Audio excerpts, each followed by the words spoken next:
जय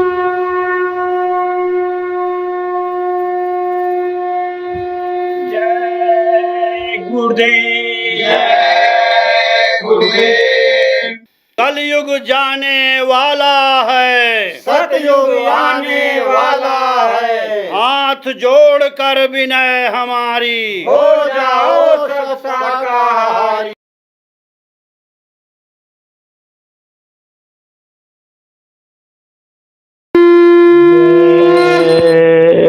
गुरुदेव। दाता सबके ये कही सदा रहे गुरुदेव, तुमको लाख प्रणाम है, सतगुरु जय गुरुदेव।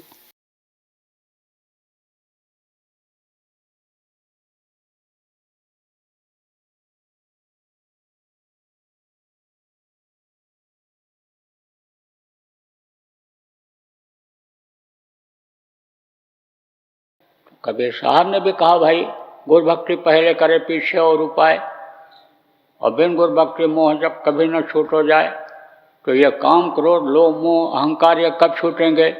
जब गुरु भक्ति आएगी। और नहीं तो ये जहर यानी समझो कि जब तक इस शरीर के अंदर रहेंगे तब तक यानी बढ़िया से बढ़िया कोई चीज़ होगी तो तुम्हारे ऊपर असर नहीं करेगी।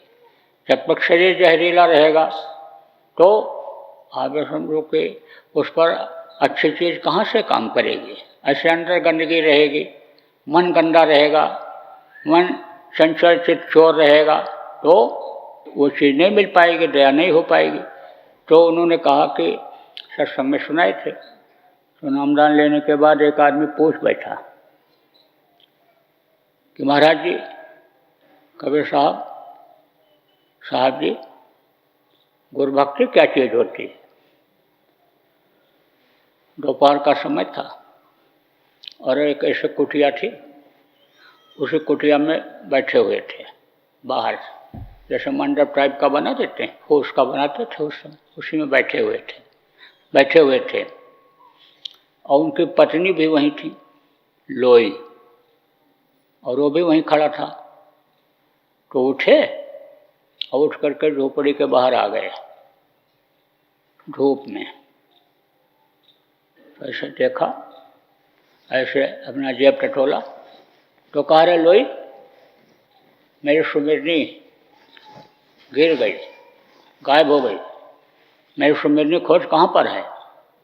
माला जपते हैं ना, माला कुछ सुमिरनी कहते हैं, सुमिरन जैसे हो, तो उसने सुमिरनी कहा, माला को सुमिरनी कह दिया।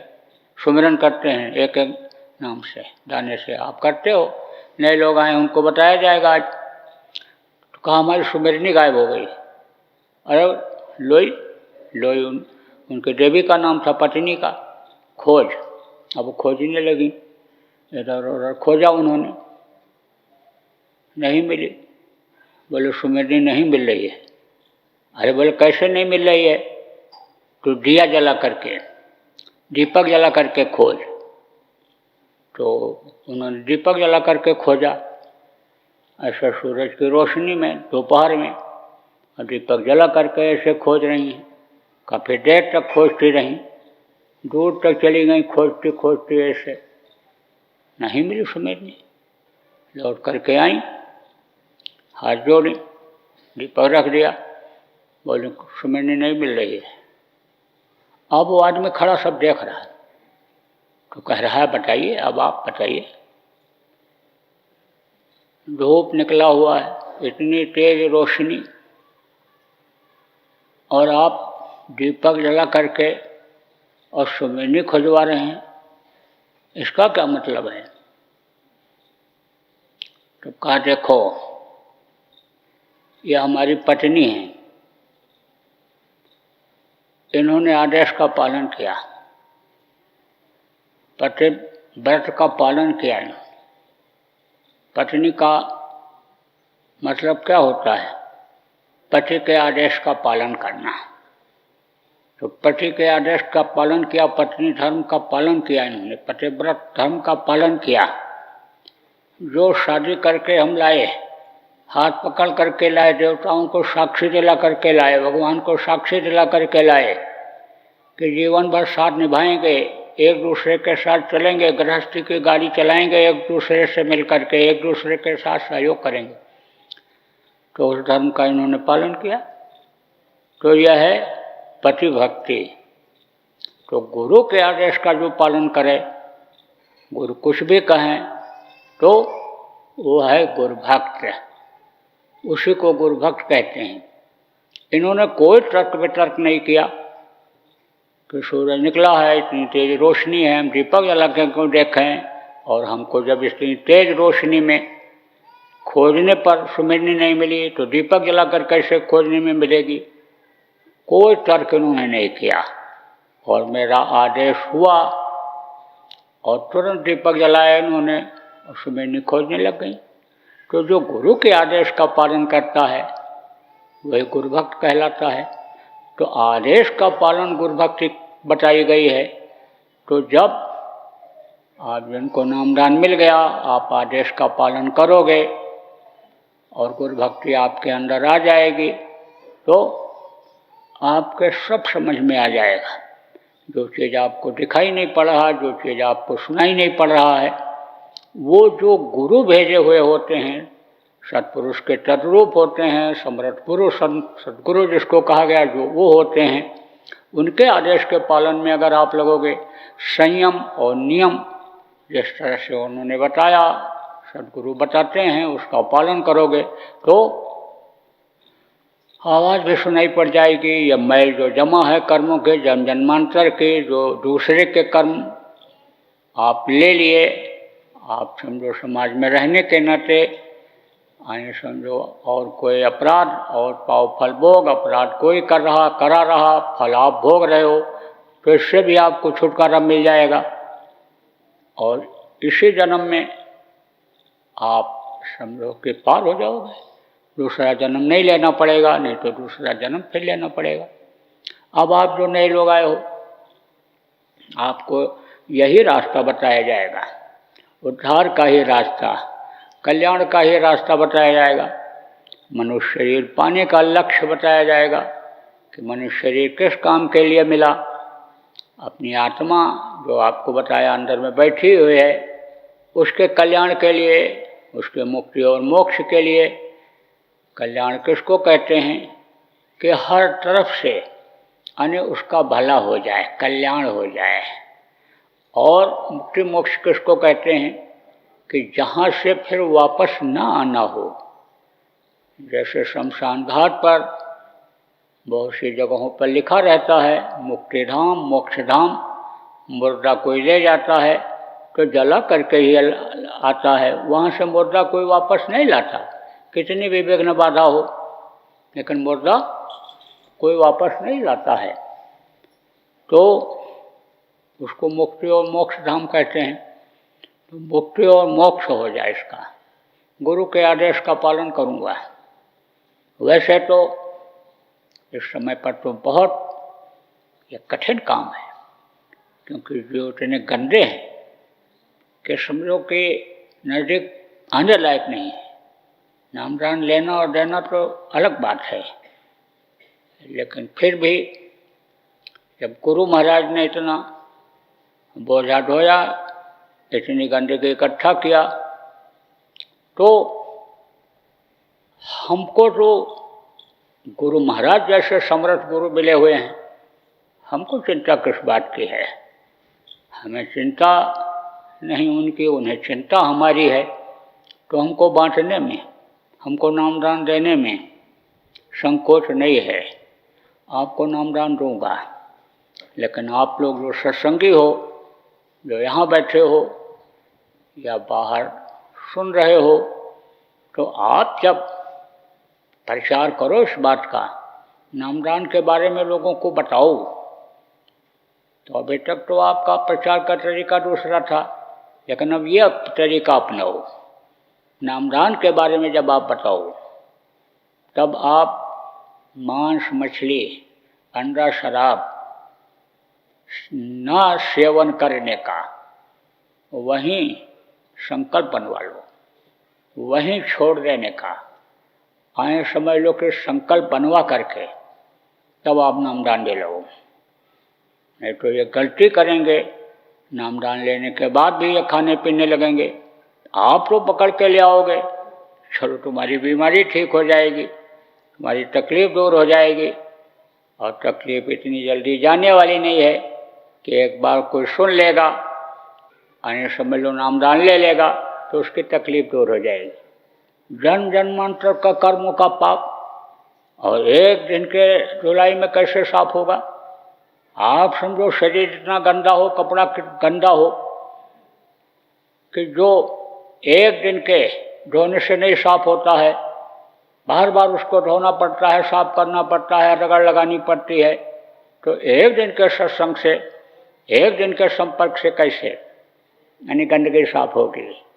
तो जब जाएगा लौट के राहत तो मिलेगी, आराम तो मिलेगा बीमारी में, तकलीफ में, लेकिन तकलीफ जब नहीं जाएगी तो फिर उसी के पास पहुंच जाएगा, डॉक्टर के पास कि अंडा खाने से ही, मांस का बोटी खाने से ही ताकत आएगी, ये बीमारी दबेगी, ये बीमारी जाएगी, तो फिर वही अपना लेगा। अगर वो ये बता दे कि तुम गांजा पी लो, भांग खा लो, अफीम खा लो, नींद आ जाएगी, तकलीफ कम हो जाएगी, और फिर वही करने लग गया, तो फिर उसको सजा मिल जाएगी। कर्म उसके एक बार तो धुलेंगे, कमी तो आएगी, लेकिन फिर गंदा हो जाएगा तो तकलीफ आ जाएगी। इसलिए वहीं से समझाओ, बर्तन को कोशिश करो वहीं से साफ करने की, और नहीं तो दोबारा न गंदा हो, उसके लिए उससे संकल्प बना लो कि भाई तुम चलो, सत्संग सुनो, नामदान लो, लेकिन शाकाहारी रहने का, नशा मुक्त रहने का, और जिसको तुम अभी तक पाप नहीं समझ पाए थे और आज पाप समझ गए, सत्संग में पाप समझ लेना, उस पाप को नहीं करने का। तो धीरे धीरे भजन करते रहोगे, गंदगी साफ होती रहेगी, ध्यान लगाते रहोगे, तो याद करते रहोगे उसको, तो किसी दिन आवाज़ पकड़ में आ जाएगी उसके, देख लेगा आपकी तरफ, तो साफ हो जाओगे। तो बराबर जितने भी देश विदेश के आप सत्संगी हो, आप इस बात को ध्यान लगा करके सुन लो कि आप लोग जिस आदमी को पकड़ो, चाहे एक दिन में एक ही आदमी को समझाओ, तो उसको बिल्कुल पक्का कर दो। आप समझते हो कि आदमी ठीक है, सच्चा है, ईमानदार है, खरा है, परोपकारी है, सेवाभावी है, लेकिन इसके अंदर केवल शराब पीने की आदत है, केवल मांस खाने की आदत है, मछली अंडा खाने की आदत है, और जिस दिन वो आदत हम छुड़ा ले जाएंगे, ये आदमी बहुत अच्छा बन जाएगा, भजनानंदी हो जाएगा, आध्यात्मिक हो जाएगा, देश समाज की सेवा करने लायक हो जाएगा, उसके पीछे लग भी सकते हो। बराबर समझाते रहो, तो समझाते समझाते समझ में आ जाता है। बताते रहो, जय गुरुदेव नाम के बारे में बताते रहो, वक्त के महात्मा महापुरुष सद्गुरु के बारे में बताते रहो। आप जरूरत पड़े परीक्षा भी दिला करके दिखाते रहो, तो विश्वास हो जाएगा, छोड़ देगा। तो आप प्रयास प्रेमियों इस तरह से करो, ऐसे नहीं अभी तक जो था पकड़ के ले आओ, चलो चलो चलो, सुनी आओ सुनी आओ सुनी आओ, आप समझो चले आते थे, चलो तुम्हारी तकलीफ दूर हो जाएगी, ये हो जाएगा, वो हो जाएगा। अब हो तो जाता था, लेकिन वो फिर वही कर्म करने लगते, तब उनका विश्वास कम हो जाता था। तो आप तो अभी तक प्रयास इस तरह करते रहे, लेकिन अब प्रयास में करो बदलाव, तब्दीली। अब आप ठोस काम करो और एक ठोस समाज बनाओ, अच्छे लोगों का एक समाज बनाओ, और बुरे लोग अगर नहीं मानते हैं तो उनके पीछे बहुत पड़ने की ज़रूरत नहीं है, कान में आवाज़ डाल दो, समझा दो अपनी तरफ से। नहीं मानते हैं तो कोई और मनाएगा, समय मनाएगा उनको, जिसका ये देश है, जिसकी ये व्यवस्था है, वो मनाएगा। आपकी न माने, आपके गुरु की न माने, वक्त के महापुरुष की ना माने तो छोड़ दो उनको। अब वो समय नहीं है कि अपना भी समय गंवाओ।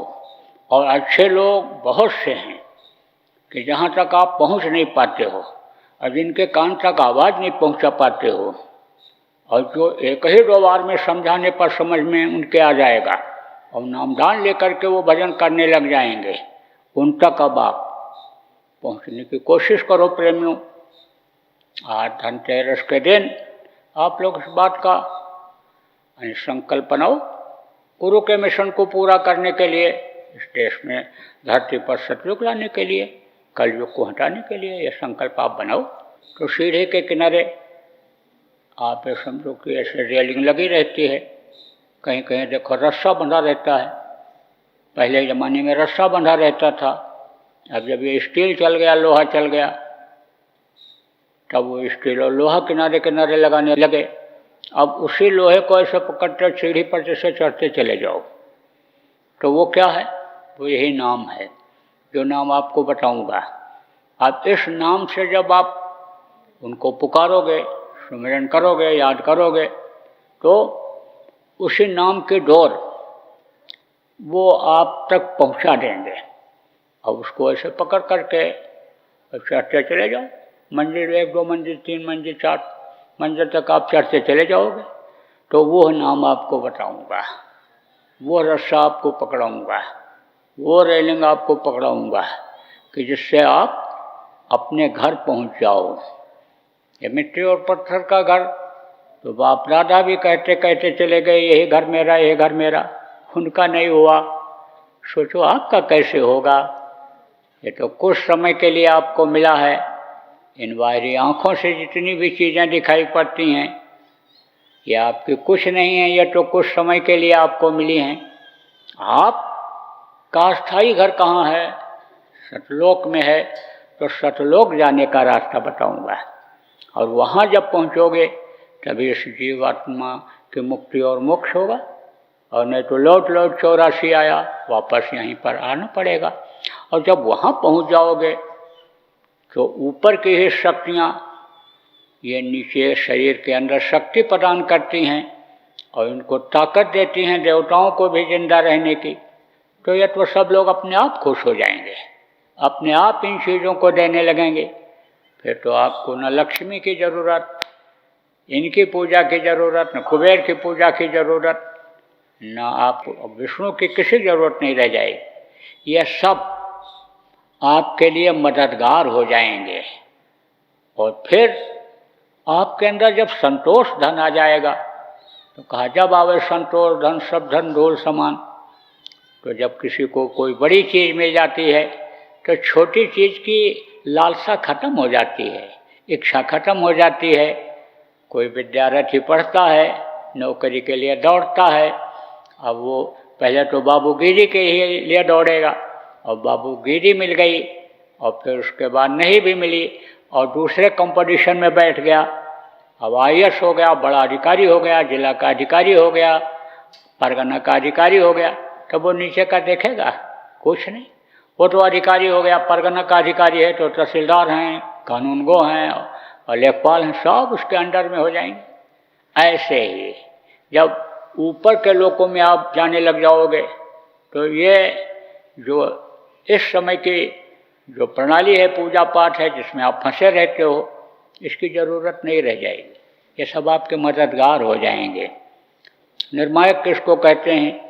जो माया के इस लोक में जन्म नहीं लेते हैं, मनुष्य शरीर में नहीं आते हैं, उनके मुँह से जो आवाज़ निकलती है, वो जो आवाज़ निकलती है, वो जो नाम कहा गया, वो निर्मायक नाम होता है।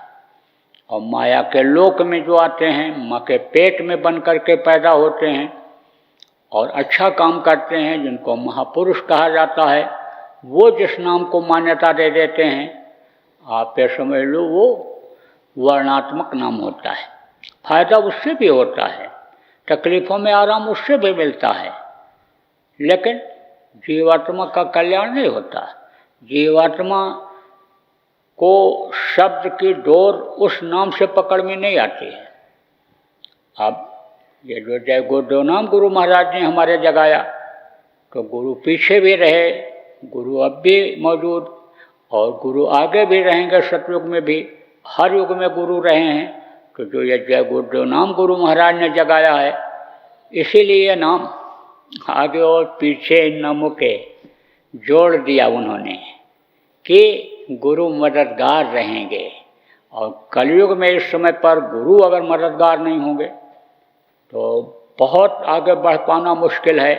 इसलिए अन्य समझो ले वर्णात्मक नाम में भी एक तरह से जान भर दिया है उन्होंने। और यही कारण है कि बहुत से लोगों को मुसीबत में, तकलीफ में यानी जय गुरुदेव नाम बोलने से फायदा होता है।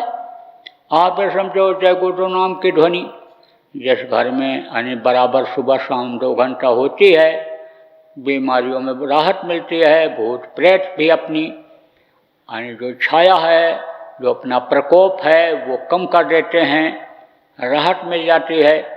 आप समझो धन में भी बरकत दिखाई पड़ने लगता है। बच्चे भी जब बोलते हैं तो बिगड़े हुए बच्चे भी सुधरने लगते हैं, औरतें सुधरने लगती हैं, आदमी सुधरने लगते हैं। तो यह सब फायदा तो समझो जय गुरुदेव नाम से भी होता है। लेकिन आत्मा का कल्याण जिससे होगा, जन्म मरण से छुटकारा जिस नाम से मिलेगा, वो नाम है ध्वन्यात्मक नाम। तो वो 5 नाम है। वह नाम अब मैं आपको बताऊंगा, लेकिन उससे पहले आपसे संकल्प बनवाऊंगा कि आपको मांस नहीं खाना है, अब मछली नहीं खाना है, अंडा नहीं खाना है, शराब आपको नहीं पीना है, ऐसे नशे का सेवन अब आपको नहीं करना है कि जिससे आदमी होश में नहीं रह जाता है और अपनी औरत के अलावा दूसरे औरत के साथ कोई बुरा कर्म नहीं करना है। इतना संकल्प आपको बनाना पड़ेगा, बाकी और कुछ नहीं। आप अपने गृहस्थ आश्रम में ही रहो, खेती गृहस्थी नौकरी व्यापार का जो काम करते हो वही करो, बाल बच्चों की देख रेख करो। आपको न कोई जाति बदलना, न धर्म बदलना, आपको कुछ नहीं करना, छोड़ना नहीं है कोई चीज़। ये जरूर कहता हूँ कि गृहस्थ धर्म का पालन करो। बाल बच्चे अगर हैं तो उनका ध्यान रखो, उनकी पढ़ाई दवाई का ध्यान रखो, उनकी कमाई का ध्यान रखो। पहले तो उनकी पढ़ाई कराओ और बीमार हो जाए तो दवाई कराओ, शरीर स्वस्थ रहे, और उसके बाद फिर कमाई कराओ। शरीर अगर स्वस्थ नहीं रहेगा, बीमारी रहेगी, तकलीफ रहेगी, तो न तो पढ़ पाएगा और समझ लो न कमाई कर पाएगा। कमज़ोर आदमी नौकरी पा जाता है लेकिन तो भी हटा दिया जाता है, नहीं कर पाता है। कमज़ोर आदमी तो समझ लो कि कहीं कामयाब नहीं होता है।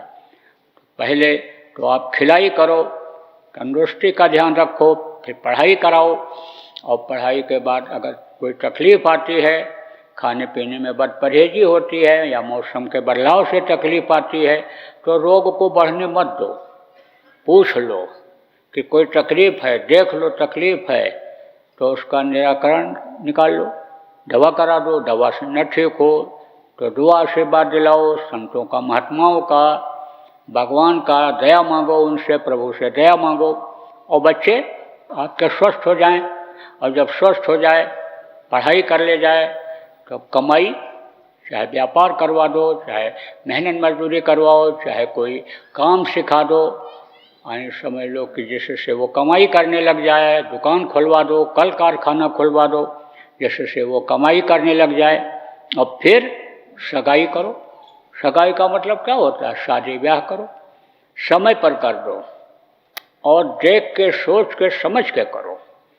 देख लो कि लड़का लड़की के योग्य है कि नहीं है, लड़के लड़के के योग्य है कि नहीं है, ये उसको खिला पाएगा, रख पाएगा, नहीं रख पाएगा। नहीं दान दहेज के चक्कर में आप अच्छे घर की लड़की को ले आओ, ज़्यादा पढ़ी लिखी लड़की को ले आओ, और न निभाए, न कर पाओ तो वो भी ठीक नहीं है। समय पर अगर कर दोगे तो चाहे बच्चा हो, आपकी बच्ची हो, कोई भी हो, उसका ध्यान फिर बटेगा नहीं। पढ़ाई लिखाई में जब तक ये बच्चे रहते हैं, मन उसी में लगा रहता है। निगरानी रखते रहो कि पढ़ाई के अलावा और कहीं इधर उधर ध्यान तो नहीं जा रहा है। ध्यान अगर न बटने पावे और पढ़ाई लिखाई ही करेगा तो फिर और ध्यान इधर उधर नहीं जाएगा। और पढ़ाई जब पूरी हो जाती है, नौकरी व्यापार में चले जाते हैं, तब ध्यान बढ़ जाता है, गृहस्थी की तरफ जाता है। और समय पर जब नहीं हो पाता है तब वो अपनी इच्छानुसार खोजने लगते हैं और उसी में धोखा हो जाता है, क्योंकि ये बच्चे जान नहीं पाते हैं कि कौन कैसा है। और अगर कोई धोखेबाज लड़का मिल गया लड़की को, या लड़की कोई धोखेबाज मिल गई और शादी ब्याह कर लिया, तो आप ये समझो कि जीवन ये तकलीफ देह हो जाता है, कष्टमय हो जाता है। इसलिए इस चीज़ का भी ध्यान रखो, जो गृहस्थ का धर्म होता है, गृहस्थ धर्म का आप पालन करो। देखो, गृहस्थ धर्म सबसे बढ़िया धर्म है। गृहस्थ धर्म में क्या होता है? गृहस्थ धर्म में आदमी बंधा रहता है, उसकी सीमा निश्चित रहती है। फिर जब बंधा रहता है तब तो न उसका मन भगता है और न शरीर भगता है, मन ही शरीर को ले जाता है। और जब फ्री रहता है, गृहस्थ धर्म में नहीं रहता है, तो मन जब भगता है तो शरीर को भी ले जाता है और आखिर तक यानी मन चंचल ही बना रह जाता है। इसलिए समय पर यानी समझो कि उसका भी ध्यान रखना चाहिए। अगर कमाने खिलाने लायक हो, अगर आपका शरीर, आपका मन, आपकी बुद्धि सही ढंग से काम कर रही है, तो गृहस्थ धर्म में जाने में, गृहस्थ धर्म का पालन करने में, गृहस्थ धर्म अपनाने में, गृहस्थी अपनाने में कोई दिक्कत नहीं है। हमारे तरफ से प्रेमियों, आप बच्चों और बच्ची अपने विवेक से, जो बड़े हो गए, सोच लो, देख लो। और जो माता पिता हो, गार्जियन हो, आपका धर्म बनता है कि आप उसी हिसाब से बच्चों का शादी ब्याह कर दो। और बच्चों, आपका यह धर्म बनता है कि आप माता पिता से पूछ लो। आप बजाय हमसे पूछने के, या माता पिता आप लोग फोटो दिखाने के, हमसे पूछने के बजाय आप लोग अपने विवेक से, अपने हिसाब से आप बच्चों और बच्चों का शादी ब्याह कर दो। देखो, अब संकट बहुत बढ़ रही है और ये बात हमको इसलिए बतानी पड़ रही है कि आप लोगों की गुरु महाराज के समय से आदत बनी हुई है। गुरु महाराज के पास भी फोटो लेकर पहुंच जाते थे, हमारे पास भी लेकर आप पहुंच जाते हो।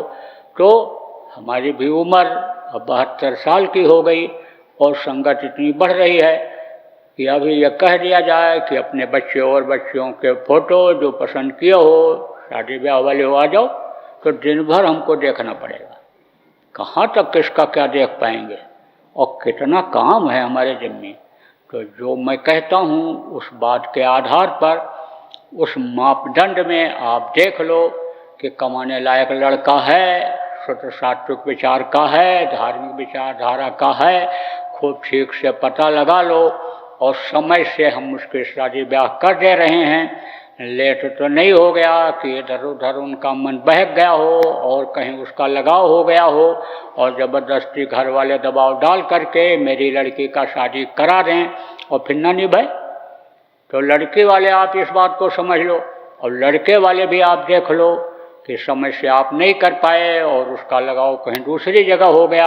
और फिर आप ये समझ लो कि आपने ध्यान नहीं दिया और मना करते हुए भी आपने ज़बरदस्ती कर दिया, या शरीर से सक्षम नहीं है तो उसका आपने कर दिया, तो फिर आपके लिए दिक्कत हो जाएगी, कलंक हो जाएगा, आपका जीवन सुख में रहना मुश्किल हो जाएगा।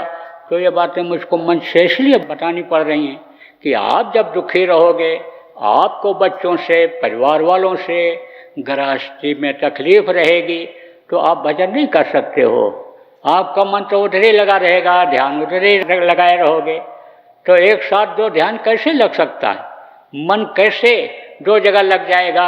मन एक ही तरफ रहेगा तो परेशानियों की तरफ ही रहेगा, गृहस्थी की तरफ रहेगा, भजन ध्यान की तरफ मन नहीं लग पाएगा। इसलिए आने समझ लो कि मन इसमें लगे, उसके लिए गृहस्थी को आप सेट करो। और शुरू से ही जब ध्यान रखोगे, जिसके बच्चे बच्चियाँ छोटे हैं, कहाँ जा रहे हैं, क्या कर रहे हैं, तो एक ये जो समस्या पैदा हो रही ये नहीं पैदा होगी। और जो बिगड़ भी रहे हैं, देख भी रहे हो, अच्छे लोगों के साथ करो, अच्छे लोगों के साथ उठें बैठें उन्हीं के उम्र के साथ अच्छे बच्चों के साथ उठें बैठें, बच्चियां बैठें, तो उनके अंदर सुधार आ जाएगा।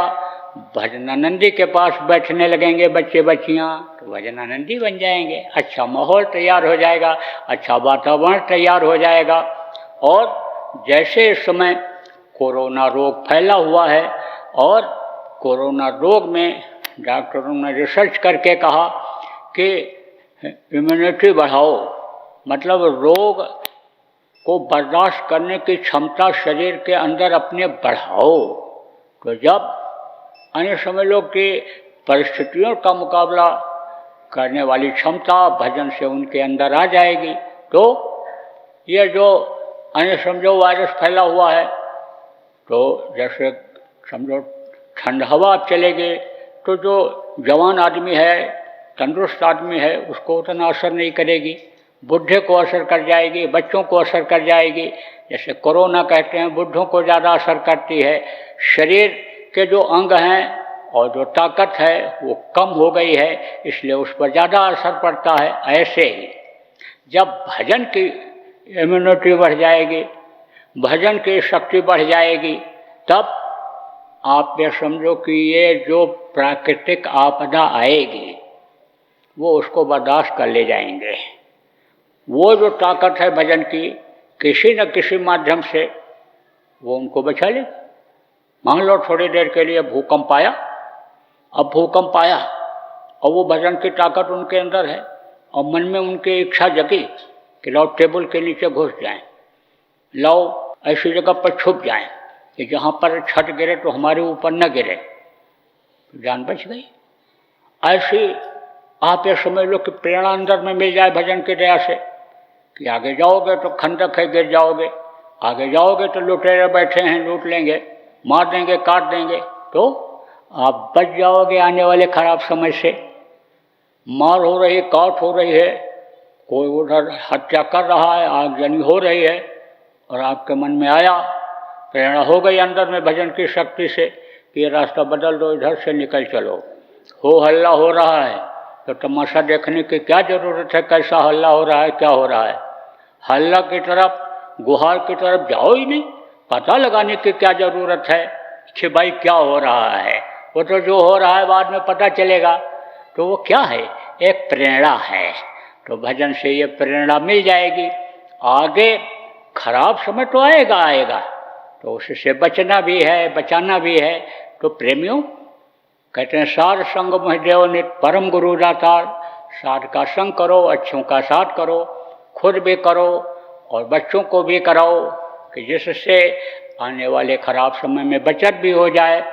और बच्चे जैसे खिलौना खेलते हैं और फिर उसके बाद जब समझ जाते हैं तो खिलौना छोड़ देते हैं, फिर आप समझो कि असली चीज़ को पकड़ लेते हैं। जैसे छोटी बच्ची होती है, खेल खेलती है, गुड़िया गुड्डा का खेल खेलती है, गुड़िया का ब्याह गुड्डे से कराती है, लेकिन जब उसकी शादी हो जाती है तो गुड़िया गुड्डा का खेल खेलना बंद कर देती है।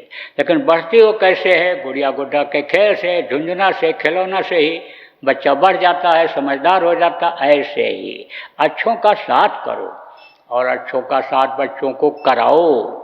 अच्छे बच्चे बहुत हैं, सत्संगियों में ही अच्छे बच्चे हैं, उनका साथ कराओगे। सत्संगियों में, साधकों में बहुत अच्छे अच्छे साधक भी हैं, अच्छे विचारधारा के लोग हैं।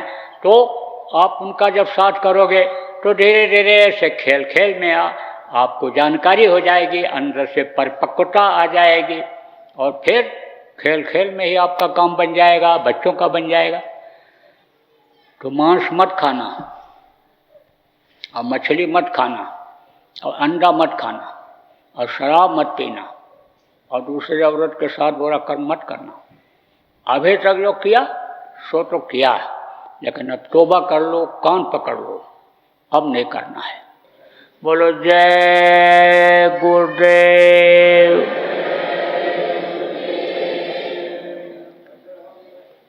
जय गुरुदेव। बाबा उमाकांत जी महाराज अपने ही प्रेमियों के सहयोग से संस्था द्वारा जनहित का कार्य करते हैं। किसी भी व्यक्ति, संस्था व सरकार से कोई भी चंदा, चुटकी व अनुदान नहीं लेते और किसी भी तरह का व्यापार भी नहीं करते। इसलिए आप श्रोताओं को बताया जा रहा है कि बाबा जी के नाम पर किसी भी प्रकार का धन मांगने वाले व व्यापार में प्रचार करने वाले लोगों से होशियार रहिएगा। आपसे यही कहना है कि सत्संग सुनो, समझो और अच्छा लगे तो मानो। आने वाली बीमारी तकलीफ़ों से बचने के लिए कुदरत व सरकारी नियम का पालन करो। आपके सुझाव के लिए व्हाट्सएप नंबर 9575600700। जय गुरुदेव, जय गुरुदेव।